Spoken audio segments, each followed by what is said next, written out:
Honorable Senators, I wish to draw your attention to the presence in the gallery of Najla Al-Zaibak, Senator Al-Zaibak's spouse, as well as Omar, Leen, and Jana, their children. They are accompanied by Mona Al-Zaibak, Senator Al-Zaibak's sister, Lara Barazi, his niece, Michael Henry, and Khaled Malas, his son-in-law, as well as Dean and Jude, his grandsons. On behalf of all senators, I welcome you to the Senate of Canada.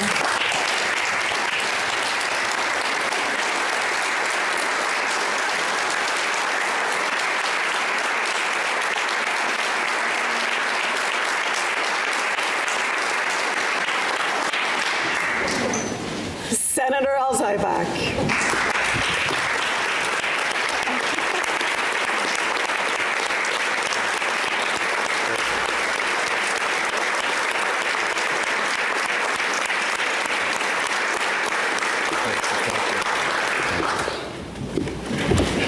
Thank you, Madam Speaker. And thank you all for the kindness of your tributes this afternoon. I will carry your generous words with me always. To tell you the truth, I'm quite overwhelmed with the warmth and kindness and generosity. Thank you all. Honorable Senators, Sheikh Colleague, أصدقائي الأفاضل, I have risen in this chamber many times in the past 2 years. I confess that none of these interventions was as hard to write as this one, because none of them asked me to say goodbye. Let me begin, as I began my maiden speech in this place, with the only emotion adequate to the moment, a deep and profound humility, and with it a gratitude too large for any one sentence to hold. When I was sworn in on the 6th of February 2024, I held the Canadian Charter of Rights and Freedom in my hand as I made my solemn oath. Within weeks, this chamber was deep in the debate on Bill C-62 on medical assistance in dying, one of the most soul-searching debates a parliament can hold. The intensity of the argument for and against by admired, skillful debaters in this chamber, especially senators of remarkable medical credentials, among them Dr. Mohammed Ravalia, Rosemary Moody, Stan Kutcher, Gigi Osler, and Sharon Bury, made me feel I was sitting in a class at the finest case method university. Really. A living case study in intellect, independence, and genuine, sober second thought. And now, in my final days here, this chamber has been seized with Bill C9, the Combating Hate Act, and Bill C11 on modernizing military justice. Debates every bit as profound.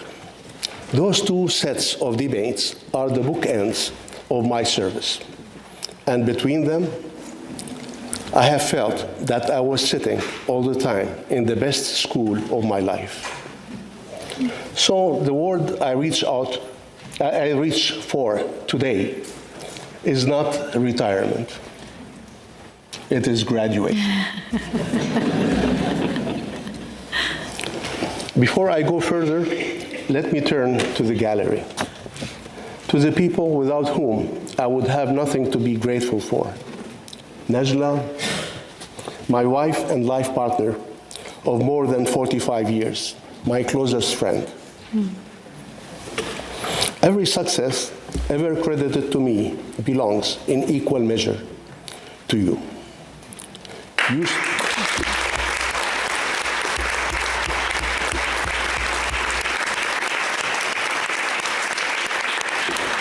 You stood beside me when we left our homeland. You stood beside me when I was, as we built a life in this country. you stood beside me, at least in spirit, through every long day and late night of these past 2 years. And here you are, still cheering for me as another chapter comes to a close. I hope you know that whatever good I have done in my life, I had you and our family and my late mother and father in mind all the time. Thank you, my love.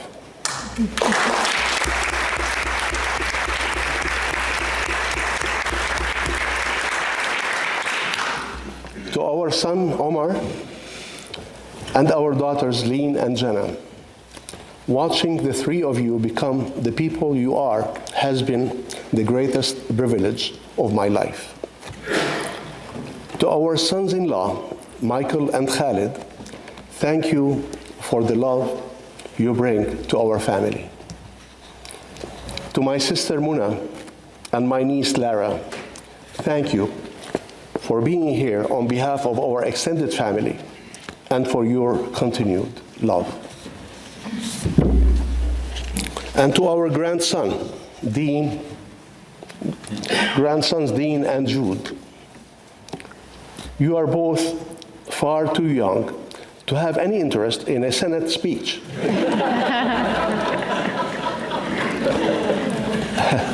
And I don't blame you a bit. But one day, you may read these words. When you do, I hope you remember that your grandfather believed in service, humanity, community, and country. That public life is not about titles, but about responsibility, about giving back. And of all the titles he was ever given, the one he treasured most was Grandpa, Jiddo in Arabic. I love you.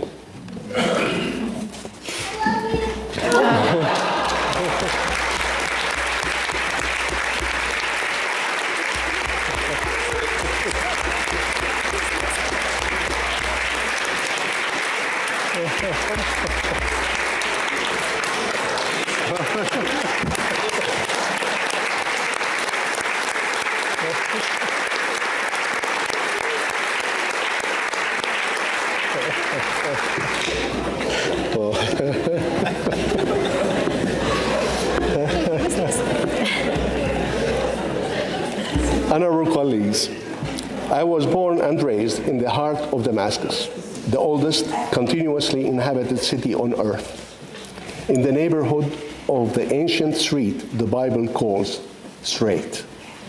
There, as a child and as a young man, I was inspired and taught by my parents to love and respect others. They taught me a principle that has guided my entire life. And they said, "أعمال خير وارميه بالبحر."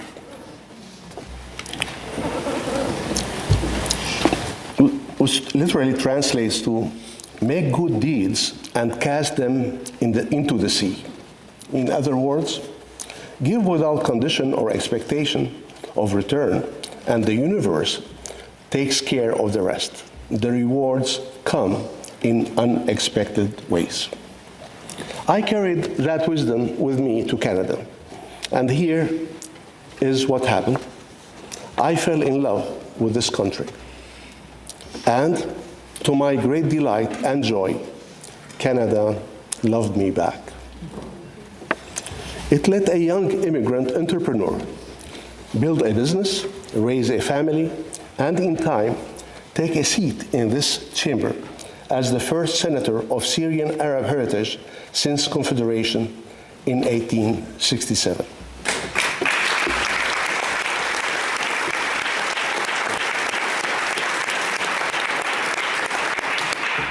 A responsibility I hope I have carried for the Canadian Arab community and the Canadian Muslim community and for my province.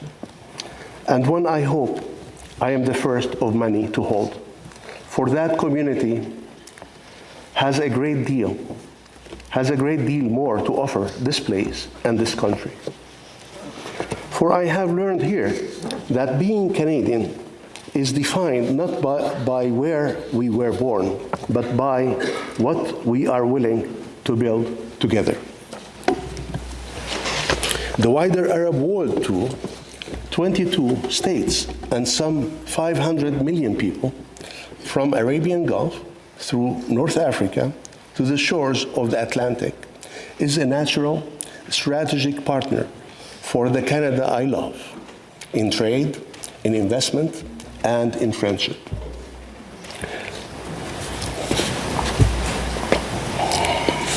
Honorable colleagues, I will never forget the day I took office. Senator Peter Beam sponsored me into this chamber. Former Senator Mark Gold welcomed me. The usher of the Black Rod, Greg Peters, guided me with grace. The then interim clerk, Jerry Lafreniere, administered my oath, and the Speaker, Senator Raymond Gagné, received me. Quite a memorable day. I was sworn in that same day alongside Senators Senior, McBean, my old friend Tony Varone, and my seatmate-to-be, Mary Robinson. With Senator Manuel Udar joining us 2 days later. I was honored by the presence of the Right Honorable Joe Clark, the Honorable Charles Souza, who is also here today. Charles, thank you so much for being here.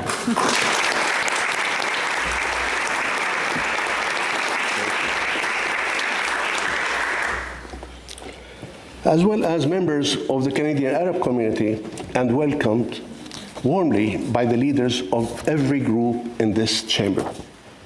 I remember Jane Cordy, Mark Gold, Scott Tanis, Yona Martin,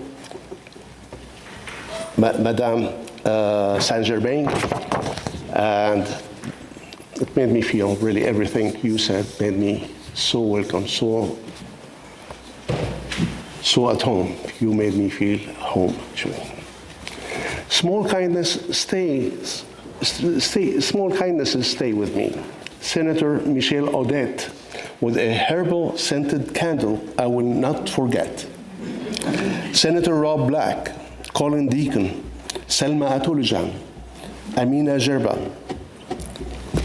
Mohammed Revalia, Rebecca Patterson, and others who were the first ones to shake my hand and give me big hugs.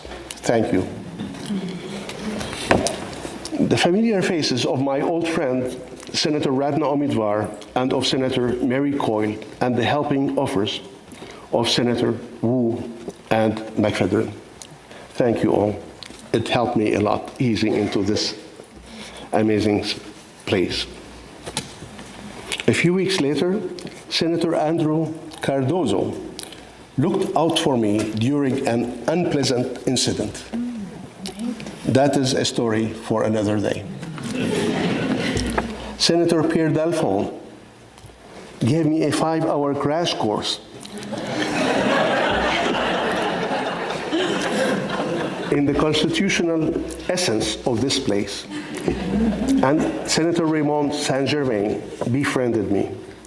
Friendships I count among the chamber's true gifts.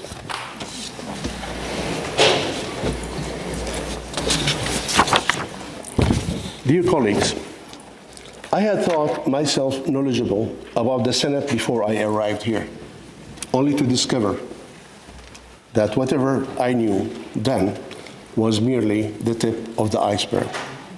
The orientation session cured me of that vanity within a week.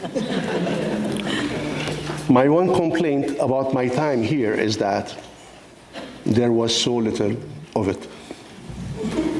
And my one wish, that I were a few years younger, so that I might give you and this great chamber more.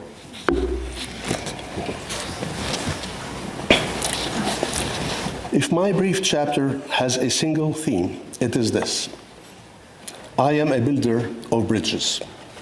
physically, culturally, and metaphorically. I spent my working life laying spans between things that stood apart. I structured an international joint venture that built the Bahrain-Saudi Arabia causeway before coming to Canada. I co-founded the public-private partnership that my honorable colleagues referred to earlier, that carried Ontario's land registry into the digital age. And I co-founded nonprofits that built cultural bridges among our communities through art, music, and creativity. I came here to do the same. On the Foreign Affairs Committee and as Deputy Chair of National Security and Defense, I work with my honorable colleagues to strengthen the bridges between Canada and a turbulent world. Through our parliamentary friendship groups, I held to a simple faith that parliamentary diplomacy and dialogue between people are never wasted. The security of our country, I came to see, is never a partisan question. It is a national responsibility and a bridge we build together or not at all. And what a time it has been. In 2 short years, I watched this parliament prorogued and then dissolved, an election fought, and a new government formed under Prime Minister Mark Carney. I sat in this chamber with you when His Majesty King Charles III came in person to open Parliament and deliver the speech from the throne, the first reigning monarch to do so on Canadian soil since 1977, nearly half a century ago. And only this week, in this very chamber, we welcomed our new Governor General, Her Excellency the Right Honorable Louise Arbour, who once prosecuted the gravest crimes on earth in the name of human rights. Beyond our borders, the return of an administration in Washington tested this country's sovereignty, its economy, and its resolve, and reminded Canadians who we are.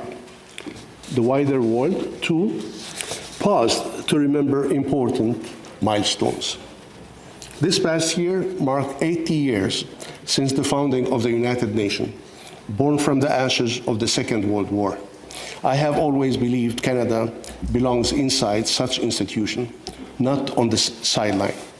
A middle power that leads through diplomacy, partnerships, and principles. Which brings me to the work I hold dearest and to the land of my birth. This past April, Syria marked 80 years of independence. By a coincidence, this chamber will appreciate my mother and father were married that very year. I came along 5 years later, the first of 9 children. And I will let you do the arithmetic. I am told some of you, with great kindness, drew up a petition, supported by sworn affidavit, no less, alleging the registrar had erred, and that I am not yet 75.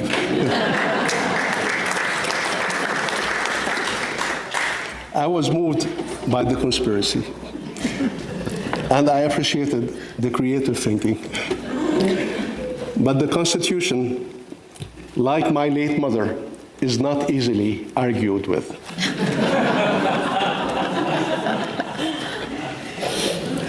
Honorable colleagues, in 2024, the oppressive regime that had darkened Syria for half a century fell at last.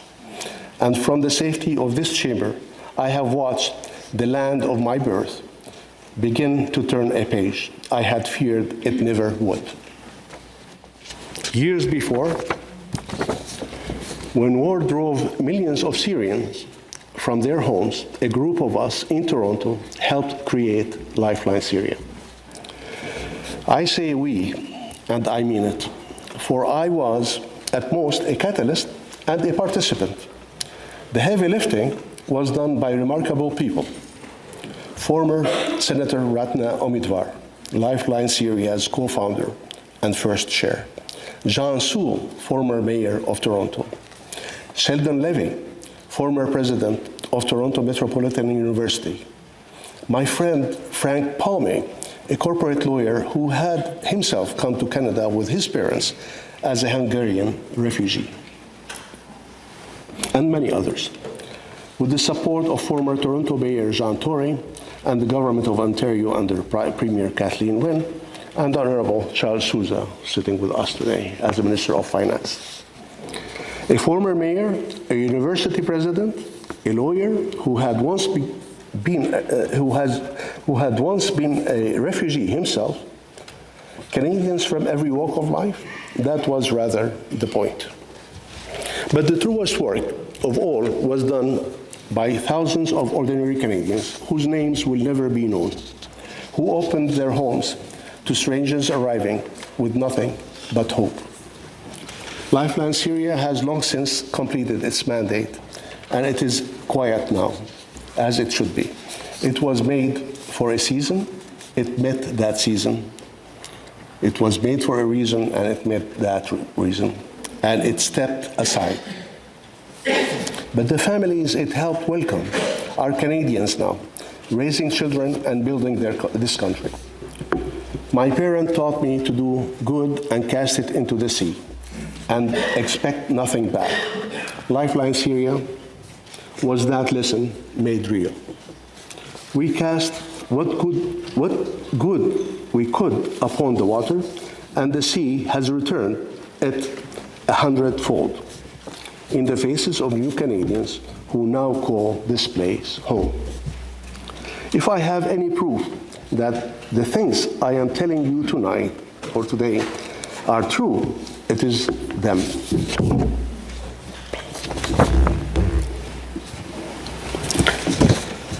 Dear colleagues, not every milestone was an affair of state. Some were the quiet joys of a family. Just 6 weeks after I was sworn in, we welcomed our second grandson, Jude, who could not be with us today. And this past summer, our youngest daughter, Jana, was married. There were other proud moments in this chamber, too. On the 3rd of April 2025, in a formal ceremony administered by the able usher of the Black Rod and his office, I had the honor of presenting the King Charles III coronation medals to 20 deserving fellow Canadians, Arab and non-Arab, Muslim, Christian, Jewish, and of no faith at all. The ceremony opened with our national anthem, sung in English, French, and Arabic for the first time beneath this roof. So if you want to know what I believe Canada is, it is this chamber on that morning. It was the bridge made visible. And 1 year ago, today, on the 11th of June 2025, I rose in this place to reintroduce the Arab Heritage Month Bill. So, my colleagues, more history than many see in a decade.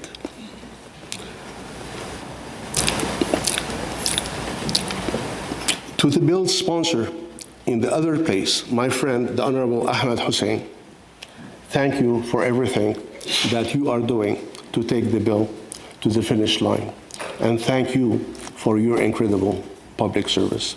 And I thank my colleagues in the Senate for helping pushing through this bill.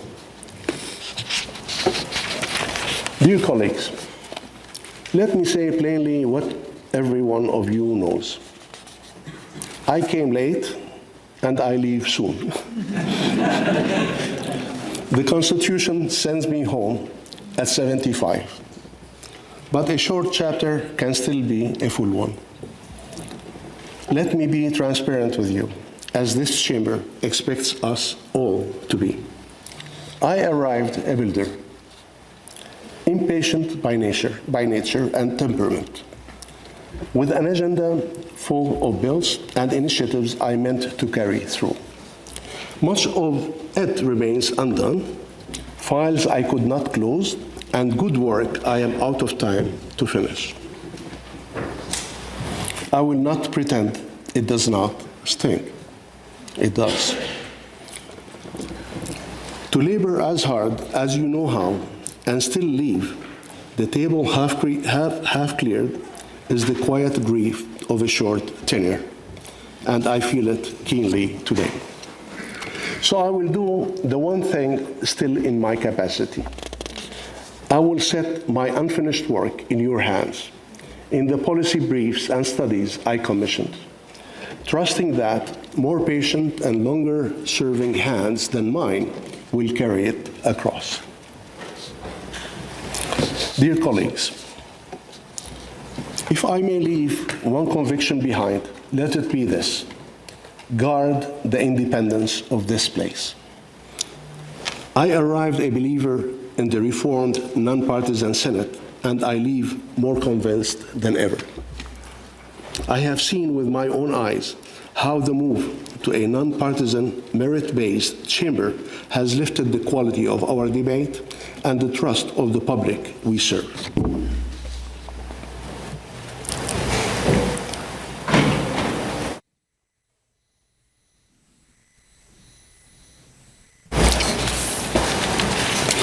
And this is not only my opinion. This spring, as we learned 2 days ago from our colleague, Senator Dasko, a NANO's poll commissioned by her found that for the first time in a decade, Canadians' positive impression of this chamber outweigh the negative. And I will permit myself one immodest thought. Perhaps our cohort and those of us who arrived in 2024 and after have been good for the brand and helped tip the scale.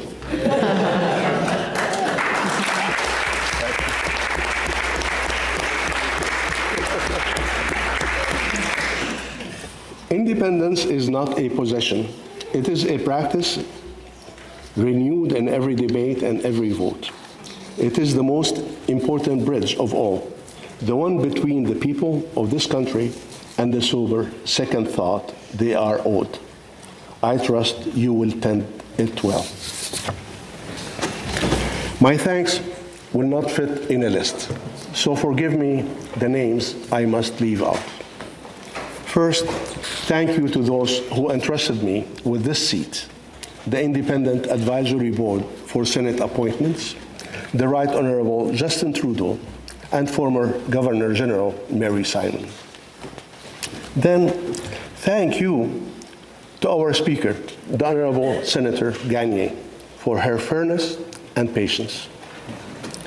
To my colleagues in the Canadian Senators Group and our leaders, Senators Gigi Osler and Scott Tanis, who made me feel at home from my earliest days. To the chairs of committees I served under, Senator Peter Beam, Marty Deacon, Hassan Yusuf, and Tony Dean, and their clerks, Erika Payanen and Chantal Lalonde. Thank you for your support and help. And to my seatmate, and now our group chair, Mary Robinson, thank you for your friendship and support. To friends in every corner of this chamber, to the former senators whose friendship outlasted their tenure, Jane Cordy, Radna Omidvar, Stan Kutcher, and Brant Cotter.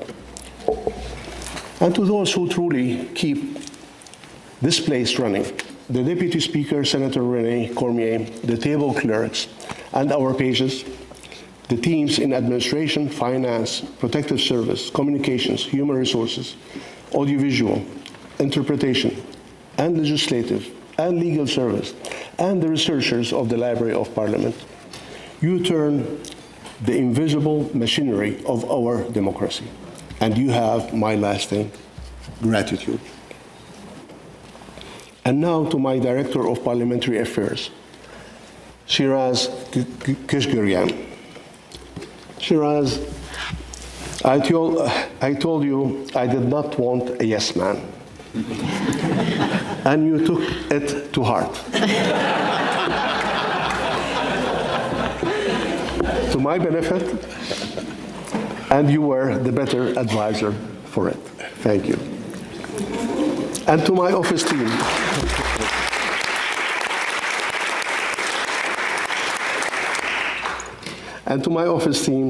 Tina Amiri,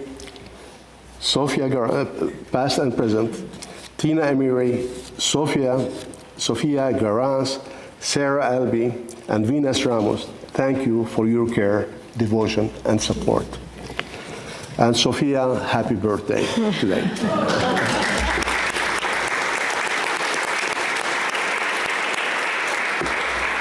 And finally, in absentia, the steady anchor of my Toronto office for more than a decade, my executive assistant, Anne Drakes. Quietly and faithfully, she has kept everything moving for over 10 years. Thank you, Anne, for being the silent engine of my office. I truly could not have done this with you, and I'm sorry that you are not able to be with us today. Honorable Senators, I'm leaving the Senate, but I'm not leaving the work. For I have never been much good at sitting still.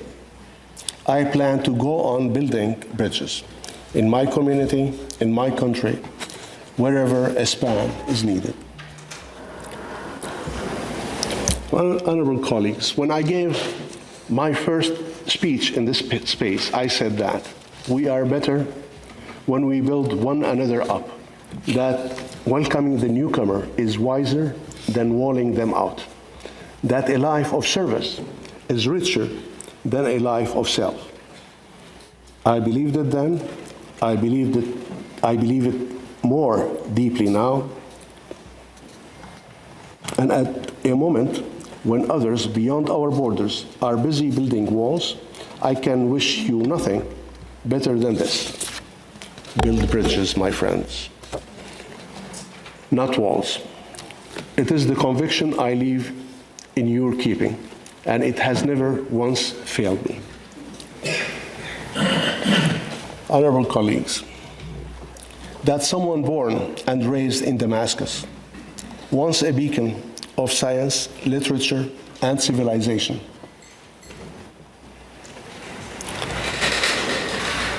and for thousands of years, a great trading and cultural center of the ancient world, to become the first Syrian-born Arab-Canadian senator in the parliament of one of the most advanced democracies in the modern world is an incredible privilege, and is a testament to the diversity, the inclusion, and the civility of our beloved Canada. Honorable colleagues, it has been the honor of my life to sit among you. I will miss you, but this is not a goodbye. It is see you around, my friends. Thank you. Merci. Miigwech. Shukran.